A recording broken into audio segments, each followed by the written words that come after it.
Olá para todo mundo. A gente está iniciando mais uma aula de sociologia e hoje o tema vai ser cultura e ideologia. Perceba que eu estou seguindo, a orientação do conteúdo passado pela Secretaria de Estado de Educação, né? Então agora estou falando sobre cultura e ideologia. Entretanto, eu vou dividir essa aula de hoje em duas partes, né? Porque é muito conteúdo na parte da ideologia, né? Que a gente vai perceber o ponto de vista teórico, né? De sociólogos como Karl Marx, Antônio Gramsci, né? Para a gente poder depois dar mais um passo e chegar ao outro conteúdo que é a indústria cultural. Então a gente precisa primeiro entender o que é cultura, conceituar, falar sobre exemplos de cultura, né, para depois a gente chegar à ideologia e também conceituar, né, e iniciar já um bate-papo aí sobre a ideologia. Então, relembrando só a última aula, onde eu passei o vídeo sobre a propaganda, né, daquela lanchonete aquela lanchonete de fast food, né, que todo mundo conhece, que tem um símbolo de M, né, um arco dourado, né, onde acredito que muitos já conhecem essa marca ou até já de repente lancharam lá também.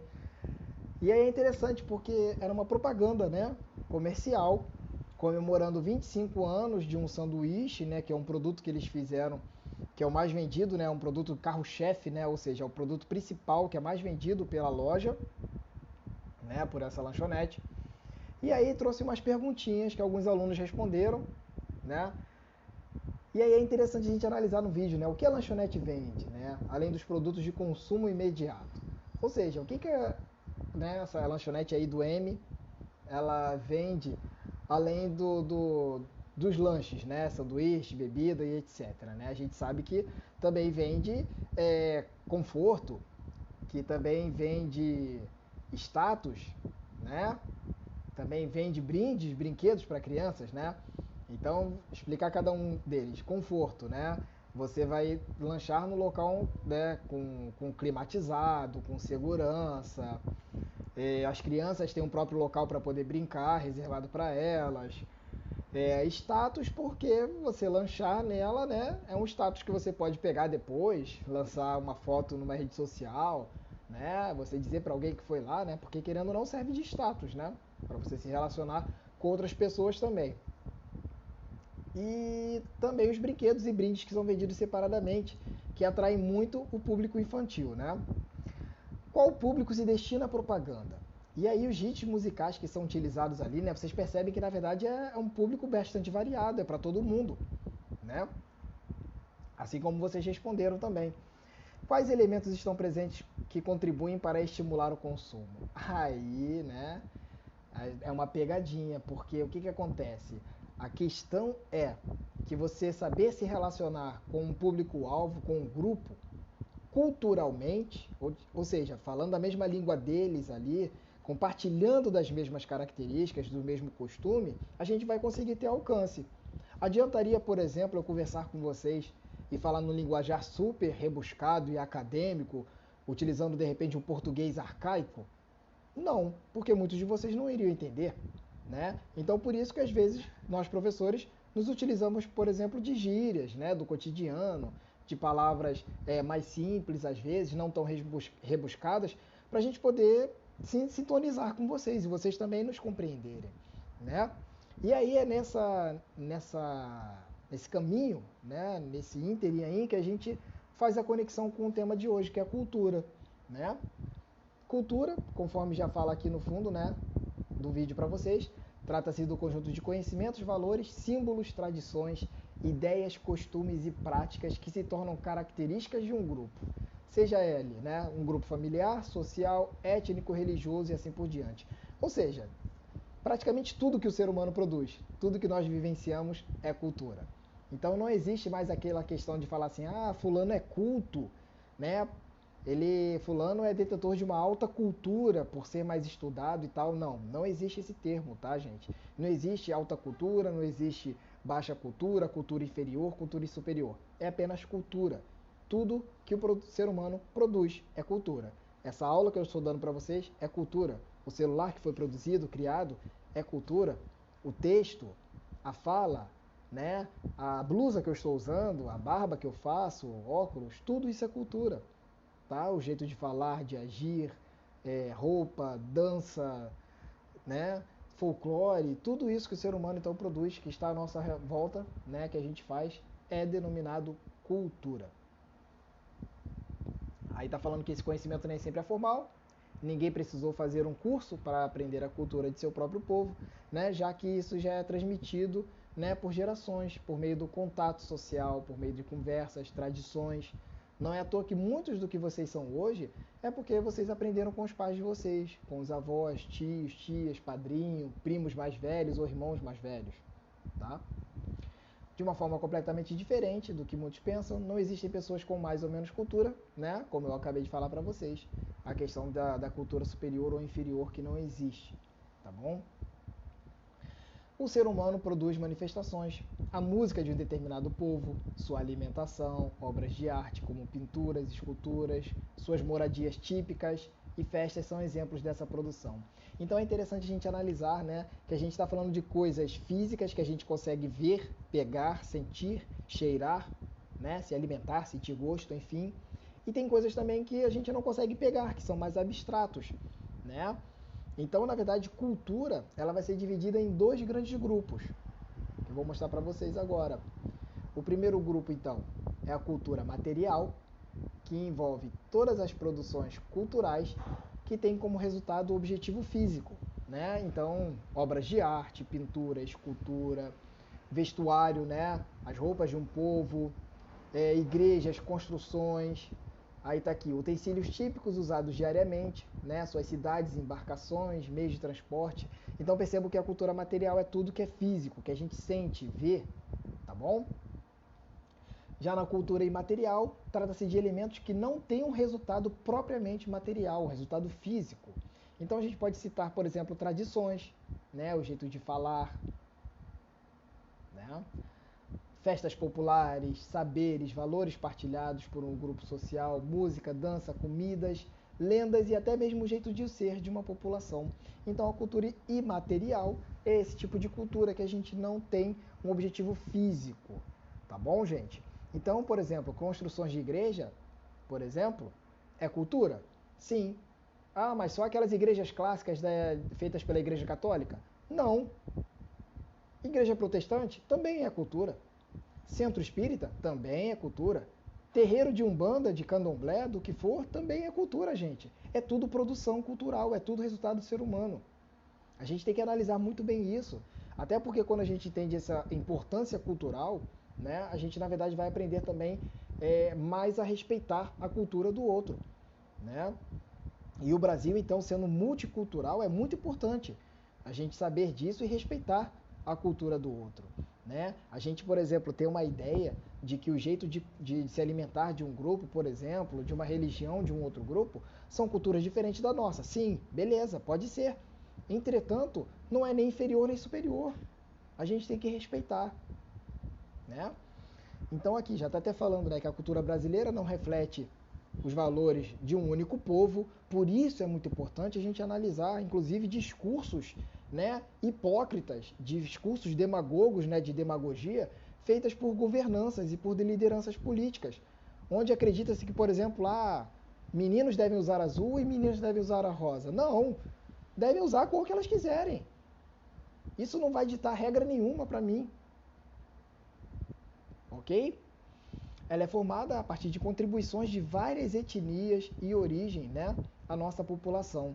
Nós temos aí um tronco, né, feito por negros, né, originários da África, de nativos indígenas e também de europeus e amarelos.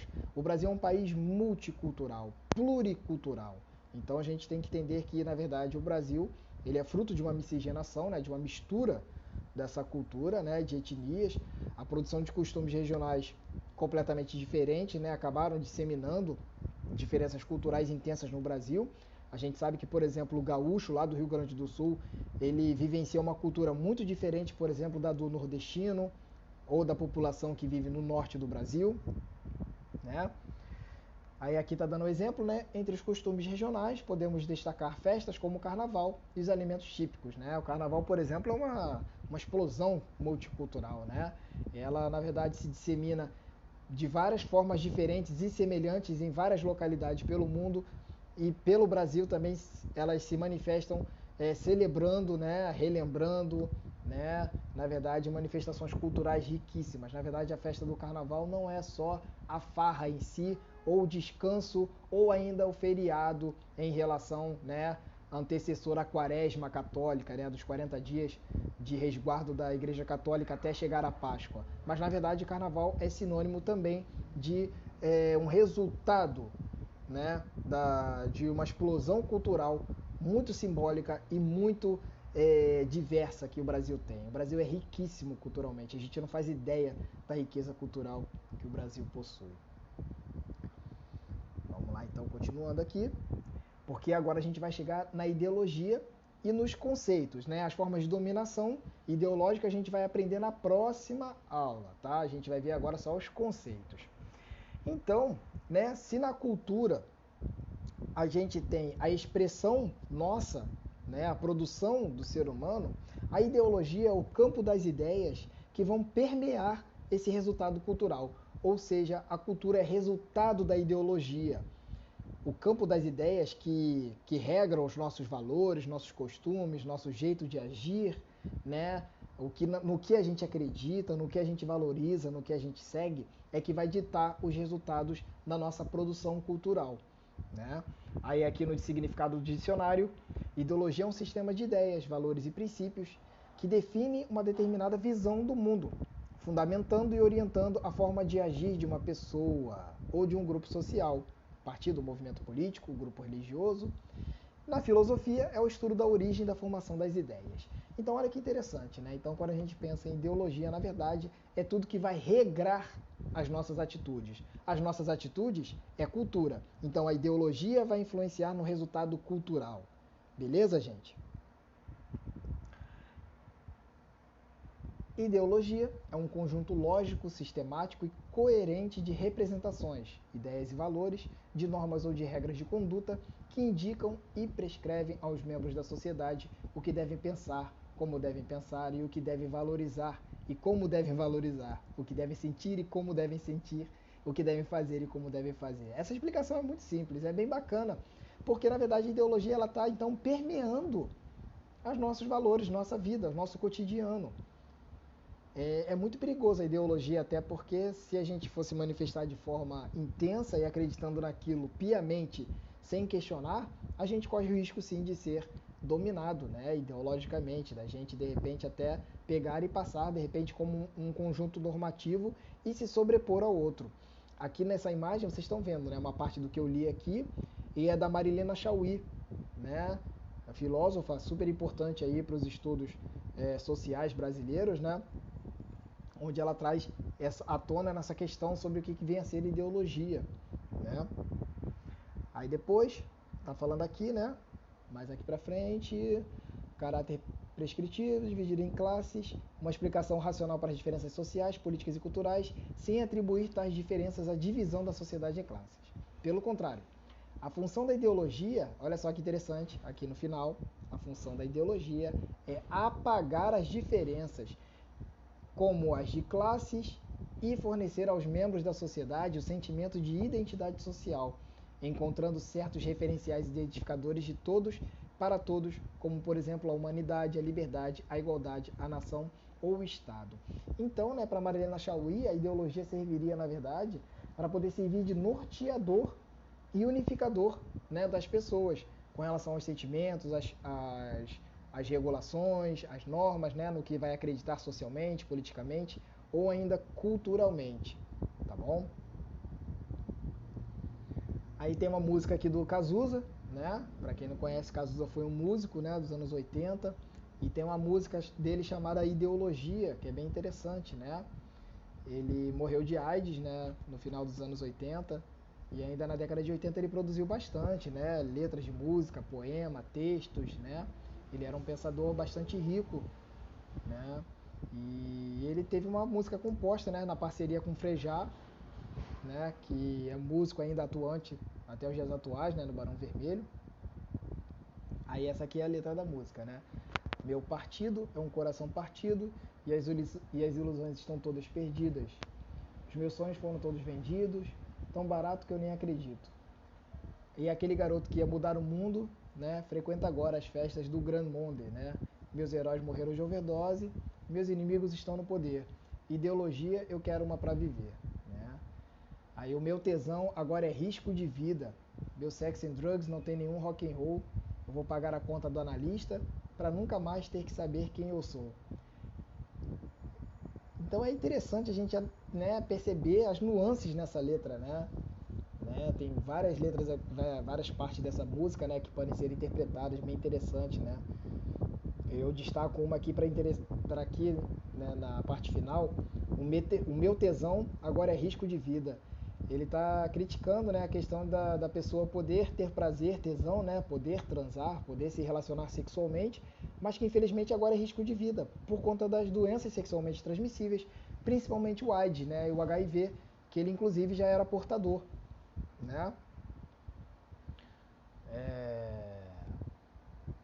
Deixa eu ver aqui a próxima imagem, que aqui já está analisando já a letra, né? Muito do que se lê nessa letra é uma descrição de sua vida e do país, né, do Cazuza, né, e análise dele imerso naquela conjuntura ali política e social do Brasil e do mundo dos anos 80, né? Um garoto obrigado a amadurecer, né, e aquele garoto que ia mudar o mundo, né, que se vê diante dos rumos políticos do país naquela época, que tem sonhos, mas percebe a possibilidade de interromper cada um deles, uma vez que já não pode usufruir das coisas que antes lhe davam prazer. Ele se percebe muito próximo à morte, diante da morte de seus ícones musicais, e nesse momento perdido precisa de uma ideologia que o alimente e dê forças para continuar a viver. Olha que interessante, né? Na verdade, o Cazuza ali, o que está falando na primeira pessoa, né, do português, né? Ele que está fazendo as ações ali, né? Meu partido é um coração partido, né? E o que está querendo dizer é o seguinte, é que ele tinha uma ideologia, mas que diante de tantas coisas já acontecendo à sua volta, que ele agora precisa de uma ideologia para ele poder viver, ou seja, de um novo sistema de ideias, de valores e normas para poder fazer ele reforçar. Porque muito do que ele conhecia do mundo se transformou, né? Aquele garoto que ia mudar o mundo frequenta agora as festas do Grand Monde, ou seja, faz parte de uma aristocracia, agora é rico, não está mais de repente de acordo com aquela sociedade, né, que ele acreditava, né. Tem outra parte aqui também, né, meu sex and drugs não tem nenhum rock and roll, né, ou seja, o lema sex, drugs and rock and roll, né, dos anos 70, né, na verdade não está mais alinhado ao rock and roll. O rock and roll agora está ficando maduro de uma forma diferente, né. Ignorante do significado da palavra, confessa a necessidade do uso do dicionário para concluir a sua composição. Para ele era inconcebível perceber tantas lutas travadas para que os jovens fossem livres, e ele mesmo não poderia desfrutar muito tempo dela. Então, né, é interessante a gente analisar essa letra, né, do Cazuza. Para quem puder, depois pesquise, de repente ouça a música, né? Tem disponível no YouTube, em aplicativos de música, né? E é uma letra bem interessante, né? Para poder explicar aí o termo ideologia. Beleza? Então a gente fecha por hoje, tá? Conforme já tinha falado. Na próxima semana a gente continua o tema ideologia, né? Analisando aí sob o ponto de vista dos teóricos, né? Sociólogos, né? Como Karl Marx, Antônio Gramsci, entre outros, tá bom, gente? Um abraço, até a próxima.